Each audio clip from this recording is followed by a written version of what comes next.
Olá pessoal, espero que seja tudo bem com vocês. Então vamos dar continuidade aos nossos estudos sobre a ética e a formação moral de indivíduos. E a gente vai trazer dessa vez um pensador bastante controverso para acrescentar esse debate, que é um pensador chamado Sigmund Freud, que na verdade ele é mais conhecido no campo da psicologia, né?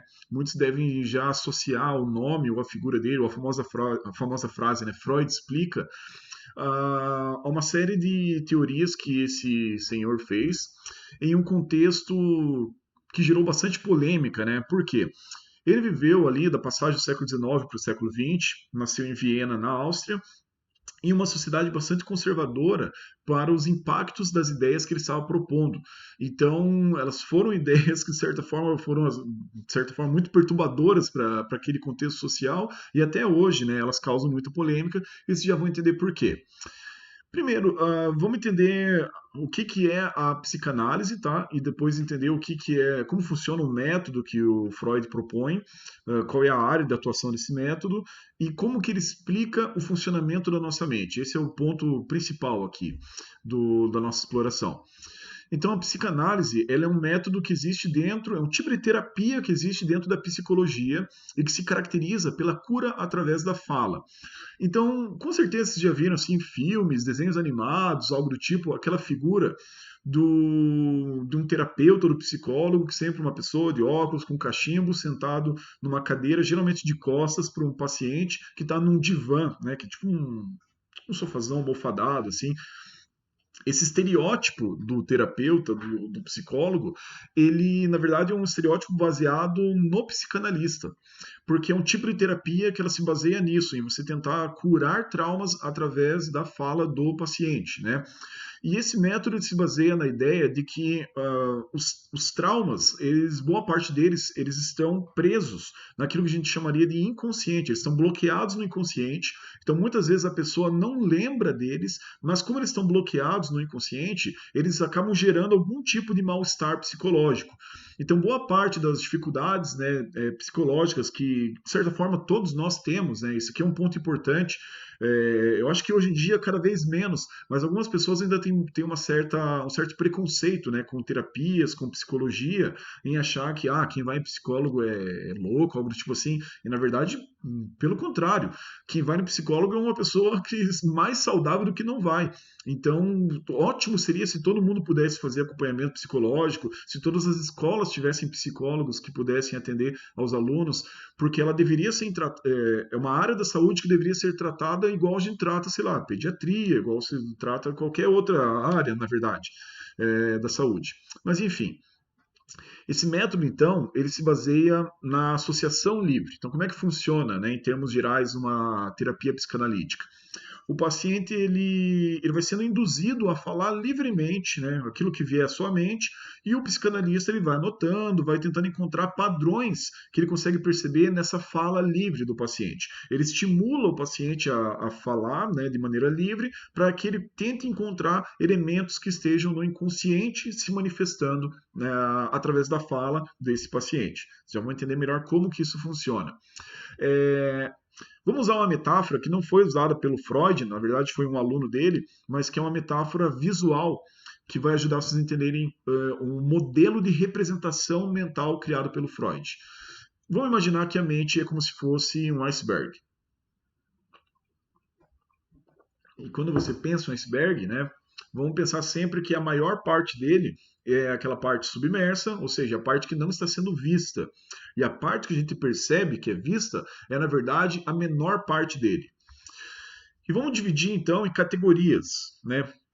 Usando essa metáfora. Vou imaginar que isso que está submerso, aquilo que a gente não enxerga, seria um símbolo do inconsciente, aquilo que a gente não acessa da nossa mente. Vamos pensar que a nossa mente é o iceberg inteiro, tá? E a parte que a gente visualiza, que a gente controla, ou seja, a parte consciente, na verdade é uma menor parte, é a menor parte delas. Essa parte a gente tem controle. sobre o conteúdo, no nosso conteúdo mental. E teria aqui uma parte intermediária, chamada de pré-consciente, por quê? Imagina, né, que como o iceberg ele fica boiando, tem uma parte dele que às vezes está para fora e às vezes está para debaixo d'água, né? Então essa parte seria o pré-consciente, aquilo que está quase aparecendo no consciente, mas continua também lá embaixo no inconsciente. Seria algo intermediário. Então, Freud ele criou uma teoria baseada em 3 instâncias psíquicas, ou seja, existem três fases de formação da nossa mente que ajudam a entender como que ela funciona. Essa primeira fase é chamada de ID, né, que é uma sigla para inconscientes diretos. Seria o que? O ID seria essa parte mais primitiva da nossa mente, da onde emana toda a busca por satisfação e prazer. Ou seja, toda vez que você tem uma vontade, essa vontade na sua mente ela se manifesta através do id, essa parte mais profunda do nosso inconsciente, tá? Só que acontece, quando chega ali por volta dos 3 anos de idade, essa vontade manifestada, ela começa a sofrer uma repressão. Ali começa o maior trauma das nossas vidas, porque ali a gente vai ser traumatizado por uma maldita palavra de 3 letras que vai impedir a gente de fazer uma série de coisas na nossa vida. A repetição do não. Você não pode fazer isso, não pode fazer aquilo, não pode fazer aquilo outro. Então, não, não, não, não. E vai criando uma barreira que impede o id, né, as vontades manifestas pelo id, de virem à tona. Essa barreira é chamada de superego. O superego, então, ele é esse tipo de censura criada pela sociedade, né, para que a gente não manifeste todos os nossos impulsos. Então, no caso, né, a primeira sociedade na qual a gente convive é a nossa própria família. Então, os nossos educadores familiares, né, ao falarem assim, ó, você não pode andar pelado por aí, você não pode pegar uma pedra e tacar na cabeça do teu amiguinho, você não pode xingar os outros. Quando eles vão falando essa série de nãos, né, então eles vão criando essas primeiras barreiras que fazem com que, por mais que você tenha vontade de tacar uma pedra no teu amiguinho, você não faça isso, porque existe ali uma proteção, digamos assim, na tua mente, né, uma repressão impedindo você de manifestar essa vontade.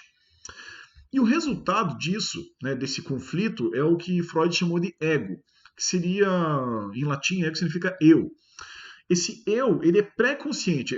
Essa fase da nossa mente, ela é quase consciente. A gente quase tem domínio sobre ela, mas ela ainda fica ali naquele meio termo, tá? Por quê? Porque ela é o resultado desse conflito que está todo ele lá no subterrâneo, digamos assim. Está todo ele submerso lá no inconsciente, né? Então a briga entre o que eu quero fazer e o que a sociedade deixa ou não eu fazer, esse conflito vai gerando, então, o resultado que é o ego, o meu eu. De certa forma, pense que é como se fosse a tua personalidade, como se a tua personalidade fosse um resultado filtrado das suas vontades e daquilo que a sociedade te permitiu ou não fazer dessas vontades, ok? E existe uma série de coisas, né? Por exemplo, uma pessoa eu não gosto muito desse termo, assim, mas se a gente pensar em termos de civilização, o que é considerado civilização, né? Para o próprio Freud, o sucesso da civilização só é possível dentro desse esquema aqui. Porque pensa assim, ó, se uma pessoa fizesse tudo aquilo que ela quisesse, se ela apenas manifestasse o seu id e não tivesse nenhuma proteção, não tivesse nenhuma censura, como que seria a vida em sociedade? É só se pensar, como seria a vida em sociedade se todas as pessoas fizessem tudo o que elas quisessem? Então, ao pensar sobre isso, você percebe que o superego ele é uma fase super importante. Essa censura ela tem uma importância muito grande para a possibilidade de vida em sociedade. Porém, se essa censura for grande demais, ela pode gerar uma série de dificuldades psicológicas para a pessoa. Então, a pessoa que foi muito censurada nessa fase, nessa etapa inicial da sua vida, ela pode crescer com uma série de inseguranças, né? Uma série de travas mentais que não permitem ela manifestar determinadas vontades, porque existe lá no inconsciente dela, ela nem percebe isso, mas no inconsciente dela, essas travas estão agindo, impedindo ela de conseguir manifestar determinados desejos, né? E a parte mais polêmica da teoria freudiana é chamada de complexo de Édipo. O nome Édipo, né, ele é devido a um mito grego, que é um mito super interessante, mas que eu não vou contar aqui para não dar spoiler, né? Para aqueles que não conhecem. Então, para aqueles que não conhecem, dê uma pesquisada nem que seja aí na Wikipédia mesmo, né, sobre a história de Édipo Rei. Mas o interessante é que você lesse um livrinho onde está descrito essa história, escrito por Sófocles, na verdade uma peça de teatro sobre isso, lá da Grécia Antiga, que é uma história muito interessante e muito intrigante. O Freud usa então o símbolo de Édipo para falar sobre uma fase que aconteceria ali entre os 3 a 5 anos de idade, na qual a criança ela começa justamente a sofrer essa força do superego, essa formação do superego. Por quê? Ela, ela estaria vivendo um momento da sua maturação na qual ela começa a se aproximar mais do progenitor do sexo oposto e começa a rivalizar com o progenitor do mesmo sexo. Como assim? O menino ele começaria a se aproximar mais da mãe e começaria a ver no pai dele uma espécie de um rival pela atenção da mãe. Enquanto que a menina passaria também pela mesma coisa, mas ela passaria também por uma aproximação maior com o pai e ela iria ver na mãe uma rival por essa atenção. Até que começa o que Freud chama de processo de castração, na qual essa figura do mesmo sexo, ele começa a impor esses limites para que a criança ela compreenda que ela está numa lógica de triangulação familiar e na qual ela não tem a mesma, digamos assim, o mesmo papel do que o seu pai e do que a sua mãe, né? Existem muitas críticas, não apenas críticas, digamos assim, daquela época, né, a falta de aceitação dessa teoria naquela época, mas existe muita discussão, por exemplo, em questão de famílias que não são famílias tradicionais. Né? Será que o complexo de Édipo ele ocorre dentro de famílias que não são tradicionais? Por exemplo, uma criança que tenha sido criada por duas mães, por exemplo, isso aconteceria? Muitos psicanalistas defendem que, na verdade, o que importa nesse caso não é necessariamente o sexo biológico do pai e da mãe, e sim a função de alguém que, digamos assim, acalenta e alguém que faz a função de ser o castrador, né? Aquele que impõe os limites. Então, essas funções psicológicas, elas poderiam estar mesmo em uma família que não seja um molde tradicional familiar, tá? Então, é uma teoria, né, complexa, como o nome já diz, que existem muitas críticas, mas também existem muitas respostas que respondem a essas críticas, ok? Mas acho que o básico que deu para entender o que se trata, né? Então, essa fase do complexo de Édipo, ela seria vital para a formação do superego, porque é ali que começa a imperar as travas que fazem com que a criança perceba que ela não pode fazer tudo aquilo que ela queira. E o que acontece? A nossa mente, ao tentar lidar com essas situações, primeiro, que para Freud todos nós temos algum tipo de trauma lá no nosso inconsciente. Todos nós passamos por algum tipo de situação traumática e que a primeira forma do inconsciente tentar se defender disso foi usando o que ele chama de recalque, né? Como diria a gloriosa filósofa contemporânea Vanessa Popozuda, o recalque bate e volta. Ou melhor, a emoção recalcada ela bate e volta. Como assim? O recalque é como se ele fosse voltando lá naquela metáfora do iceberg, ou imaginando assim, imagine como se fosse uma casa atualmente, né? Ele é como se fosse uma porta que não permite que o conteúdo que esteja lá no inconsciente ele venha fora. Então ele realmente ele bate e volta, ele fica preso dentro dentro do teu inconsciente. Muitas vezes a pessoa pode fazer isso até propositalmente. Por exemplo, a pessoa tem um desejo, uma vontade que ela sabe que não vai ser bem aceita socialmente ou no núcleo social no qual ela vive. E daí ela, por conta própria, ela aumenta essa repressão para não permitir que aquilo se manifeste, né? Isso é bem fácil de perceber, por exemplo, em casos onde a pessoa ela se descobre, por exemplo, homossexual, mas dentro de uma família que não vai aceitar, né, que ela tenha esse tipo de característica de afetividade. Então, muitas vezes a pessoa vive um conflito onde ela tenta reprimir aquilo, né, fingir que aquela emoção ela não existe, que aquele impulso não existe, para não sofrer mais com isso, né? Então, ele é um mecanismo de defesa não tão eficaz assim. Já vou entender por quê, que na verdade a maior parte deles não são eficazes. Algumas pessoas, elas lidam com esses impulsos através da racionalização. O que é a racionalização? Ela tentar buscar uma explicação lógica para aquele impulso que ela tá tendo, né? Então, é o tipo de pessoa que inventa um monte de explicações pseudológicas para explicar um determinado deslize que ela cometeu ou um ato inconsciente que ela teve. Alguns têm a negação. O que é negação? É simplesmente a pessoa que, como o nome diz, ela nega completamente a existência daquele impulso. Então o impulso se manifesta, talvez ela já deu até algum sinal daquele impulso socialmente, mas ela nega aquilo até o final para não precisar lidar com a consequência dele. Alguns tipos de impulsos, eles são, digamos, defendidos através de projeção.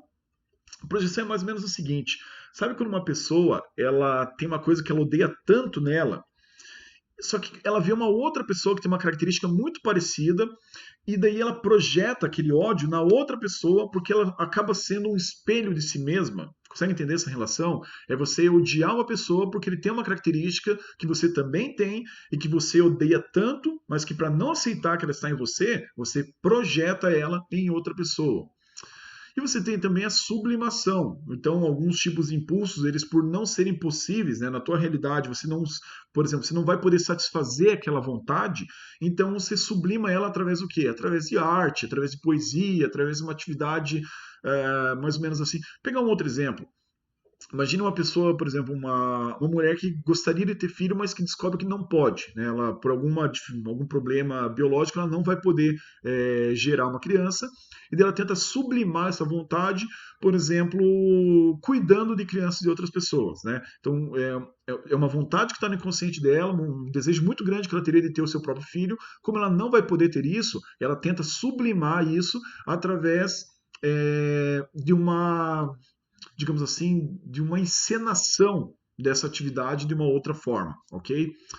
Só que, para Freud, a melhor maneira da gente lidar com esses impulsos que estão no nosso inconsciente é pensar que eles têm que vir à tona. E é para isso que serve a terapia psicanalítica. Ela serve para tentar tirar lá de dentro do inconsciente aquele conteúdo que está incomodando a pessoa, para que, ao tomar consciência, ela possa então lidar com eles.